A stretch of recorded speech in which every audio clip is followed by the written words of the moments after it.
இந்த 21 நாள் வைகாசி விசாகம் விரதத்தை மே மாதம் 20ஆம் தேதி முதல் தொடங்க வேண்டும். வைகாசி விசாகம் விரதம் முடிக்கும் நாள் ஜூன் மாதம் 9ஆம் தேதி.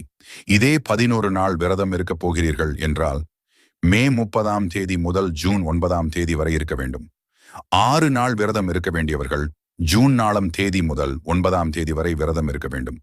இந்த விரதத்தை குழந்தை பக்கத்திற்கு, தொழில் முன்னேற்றம், ஆரோக்கியம், குடும்ப நலன், நல்ல திருமண வரம் என்று அனைத்திற்கும் வேண்டி விரதம் இருக்கலாம். 48 நாள் விரதம் இருக்க முடியாதவர்கள் இந்த 21 நாள் 11 மட்டும் 6 நாள் விரதத்தை இருக்கலாம். இந்த முறைப்படி நீங்கள் விரதம் இருந்தால் 48 நாள் விரதத்திற்கு சமமாய் பலன் இருக்கும்.